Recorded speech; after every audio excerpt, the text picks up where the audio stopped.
اور میں اکثر اس بات کے اوپر بڑا دکھی ہوتا ہوں کہ اگر آپ ڈر رہے ہوں کسی مسلمان کو قرآن کی آیت پیش کرتے ہوئے تو ایک لمحے کے لیے سوچیں کہ وہ شخص مسلمان ہے بھی یا کہ نہیں، کہ جس کو آپ ڈریں کہ میں نے ابھی اگر اسے قرآن کی آیت پڑھ کے سنائی نا تو مجھ پہ فوراً گستاخی کا فتویٰ لگا دے گا۔ اگر کافر ہو تو پھر تو سمجھ آتی ہے، مسلمان کو اگر دوسرا مسلمان قرآن کی آیت پیش کرتے ہوئے ڈرے تو سر پھر ڈر جانا چاہیے کہ معاملہ بہت زیادہ بگڑ چکا ہے۔ میں آپ کو نمونے کے طور پہ ایک آیت پیش کر دیتا ہوں، اور آپ سے میں یہ ریکویسٹ کروں گا کہ یہ آیت کبھی بھرے مجمع میں، کبھی دوستوں کے اندر، کبھی اپنے خاندان کے لوگوں میں بیٹھ کے آپ اس آیت کو بیان کریں اور اس کا ترجمہ جس مکتب فکر کے وہ ہے نا اسی کا ہی ترجمہ پڑھ کے آپ بتا دیں، اور پھر دیکھیں آپ کے ساتھ ہوتی کیا ہے۔ حالانکہ قرآن کی آیت ہے، ترجمہ بھی ان کے اپنے علماء نے کیا ہوا ہے، خواہ احمد بریلوی صاحب کا ترجمہ اٹھا لیں، اشرفی تھانوی صاحب کا اٹھا لیں، جونا گڑھی صاحب کا اٹھا لیں، فتح محمد جلندری کا اٹھا لیں، سید فرمان علی شاہ کا اٹھا لیں، میں نے سارے فرقوں کے علماء کے نام لے دیے۔ یہ سنیں جی آیت، سورۃ الاعراف، آیت نمبر 188۔ اعوذ باللہ من الشیطان الرجیم، بسم اللہ الرحمن الرحیم۔ قل لا املک لنفسی نفعا ولا ضرا، اے نبی تم فرما دو کہ میں تو اپنی جان کے لیے بھی نہ کسی نفع کا مالک ہوں نہ کسی نقصان کا، الا ما شاء اللہ، ہاں مگر جو اللہ چاہے۔ تو اگر نبی علیہ السلام کو اپنی ذات کے حوالے سے اختیار نہیں ہے تو کسی دوسرے کو نفع دینا تو یہ بہت بڑی بات ہو جائے گی نا۔ اور ابھی یہ بات کنکلوڈ نہیں ہوئی، یہ آیت اس میں آگے چل رہی ہے۔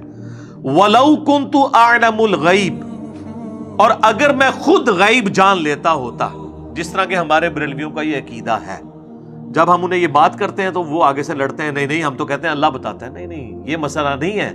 آپ یہ کہتے ہیں کہ اللہ تعالیٰ نے یک مشت سارا علم دے دیا ہوا ہے، اب نبی علیہ السلام کو اللہ کو کنسلٹ کرنے کی ضرورت نہیں، وہ خود ہی حاصل کر لیتے ہیں۔ یہ نہیں ہم کہہ رہے ہوتے کہ آپ یہ کہہ رہے ہیں کہ وہ اللہ کی مدد کے بغیر حاصل کیا، نہیں، آپ کہتے ہیں سب کچھ مل گیا۔ یقین نہ ہے تو آپ اعلیٰ حضرت کا ترجمہ پڑھ لیں، الرحمن علم القرآن خلق الانسان علمہ البیان، اس کا ترجمہ انہوں نے کیا ہے کہ اللہ تعالیٰ نے انسانیت کی جان محمد صلی اللہ علیہ وآلہ وسلم کو پیدا کیا اور ما کان و ما یکون کا علم انہیں سکھا دیا۔ ما کان و ما یکون یعنی جو کچھ تھا اور جو کچھ ہوگا سب کا علم دے دیا۔ تو اب فرق صرف رہ گیا ذاتی عطائی کا۔ ویسے تو اعلیٰ حضرت کہتے ہیں الدولۃ المکیہ کے اندر، جو انہوں نے علم الغیب کے اوپر کتاب لکھی ہے، وہ کہتے ہیں کہ انبیاء اور اللہ کے علم کا تو ایسا ہی فرق ہے جیسے ایک سمندر ہو اور دوسری طرف ایک قطرہ، کوئی اگر پرندہ اپنی چونچ میں لیتا ہے تو اتنا ڈفرنس ہے، لیکن جب ڈفرنس پوچھے کہ جو اتنا بڑا ڈفرنس ہے کہیں پھر جھلکنا تو چاہیے نا۔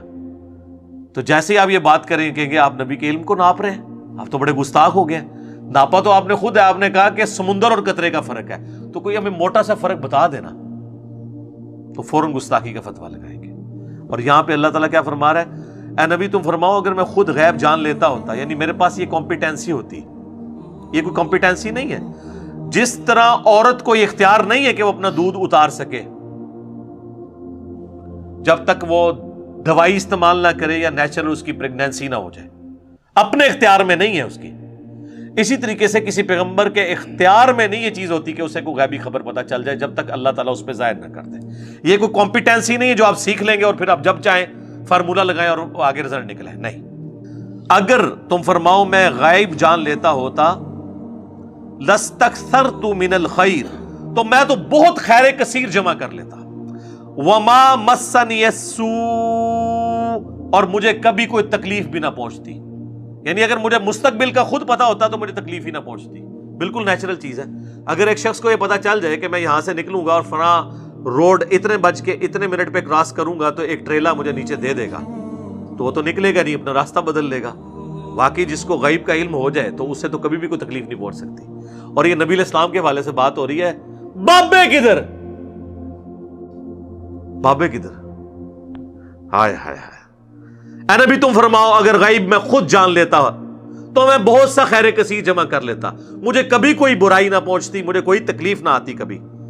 ان انا الا نذیر و بشیر، میں تو نہیں ہوں مگر ڈر سنانے والا آخرت کا اور خوشخبری دینے والا جنت کی، لقوم یؤمنون، ان لوگوں کے لیے جو بات ماننا چاہیں. ویسے عموماً ترجمہ کر دیتے ہیں ایمان لانے والوں کے لیے، اصل میں اس کا ترجمہ یہ بنتا ہے جو بات ماننا چاہیں. ایمان والے وہی ہوتے ہیں نا جو بات مان لیں، اور جو نہ ماننا چاہیں ان کے لیے قرآن میں کوئی ہدایت نہیں. سر یہ آیت آپ صرف ترجمہ اس کا پڑھ کے بتا دیں کسی مجلس کے اندر، اور 295C سے آپ ذرا بچ کے بتائیں مجھے.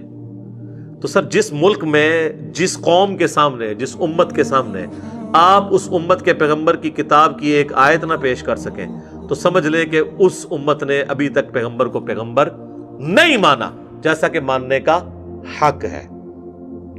اللہم لا تجعلنا منہم. رضیت باللہ ربا وبالاسلام دینا وبمحمد نبیا ورسولا. آمین صلی اللہ علیہ وآلہ وسلم.